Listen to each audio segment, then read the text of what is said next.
One take, one take. This is NBA One Take featuring yours truly, Pretty Boy Lakers. This is NBA One Take for your head, NBA One Take for your brain. Coming to you live from my home. This is NBA One Take, April 8th, 2024. All right. I didn't cover no NBA. Listen. Let me get to breaking news. Mike Malone was fired. All right, by the Denver Nuggets. He won a championship with them in 2023. Uh, you know him as being a very fire, fire fury coach, very outspoken, old school, and he's the winningest coach in Denver's history percentage wise, and delivered them an NBA championship. He helped the team from the bottom up, develop guys and things like that. So he's out, as well as Calvin Booth. Now they're intertwined, but it's their relationship is kind of murky. I'm not getting into that, but they both was relieved of their duties, and this is at the behest of ownership. That's the Cronkies, who owns the LA Rams. Now let me tell you something. There's only a few games left, and for this move to happen, this is total bullshit. I'm just sick to my stomach. Just when I saw it, I said, "What the fuck?" I'm sorry. It's very alarming to to see something like that. It's crazy that a coach like that, he puts it on the line. He's helped develop guys, did so many different things, right? And didn't let him play out the season. My last post, I did state yesterday. I did state there's concerns, and then boom, this happens. Fire, and then Calvin Booth is out with him, joint to the hip, no matter what, no matter their things that they got into each other with Calvin Booth bringing in people and he's not playing them. He wants to play veterans and he's saying the young guys got to give him. He got to trust them. And I said this before. Now, was there a timeline on this move because of what Mike Malone has openly said about the team and big losses and even in wins, about their focus, commitment, and things of that nature? That can be aimed at several players. One, Jamal Murray, who's out. Michael Porter Jr.,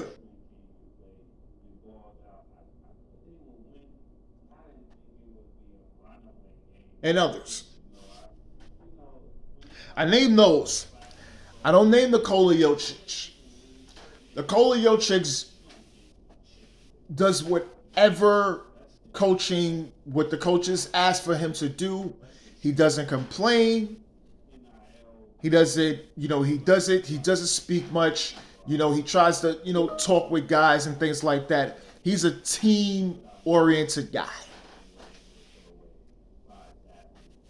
He tries on defense.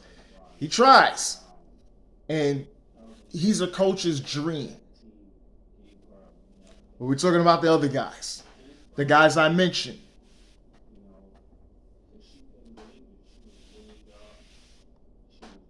There's something there. And I said this before when about necessarily not aiming at Michael Porter Jr. and things like that.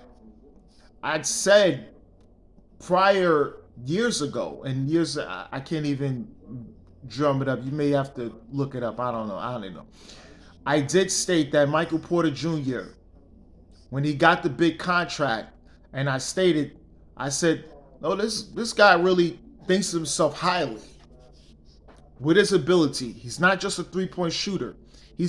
He feels that he's a guy, damn near I could say he got his own team. But he just plays his role. But at times, defensively, there's problems with that. Same with Jamal Murray. I love Jamal Murray, but there's things that Coach Malone has expressed with those two guys a lot, and as well as other guys on the team as well. And I think they just couldn't deal with it no more. And you fire him. And he fired Calvin Booth. Calvin Booth, why is he fired?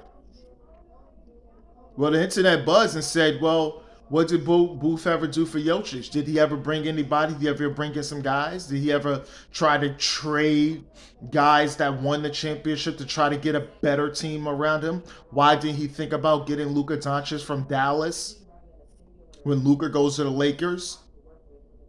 That was a big thing because Luka and Jokic talked about playing with each other.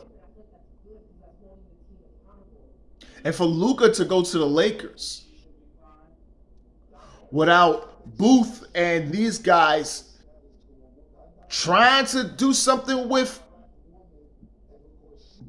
Luka, speaking to his representative, doing certain things, doing what's he thinking, how he feels and things like that. If you knew there was some distinction between Luka and the front office there, and you could have did what you had to do, if you had to give up Murray, Porter, Aaron Gordon, all these other guys, give the boatload, the house, and picks to get Luka and Jokic playing together,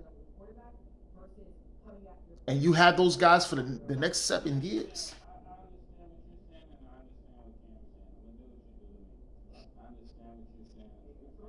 That's also a concern. Because that when the Luka trade went down, people thought it was fake.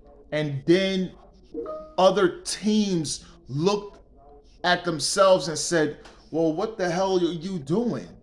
What are you not looking? What are you just waiting for free agency or something to go on? Why you guys are not doing your jobs, talking to other people over the phone? This is the thing. This is a huge thing.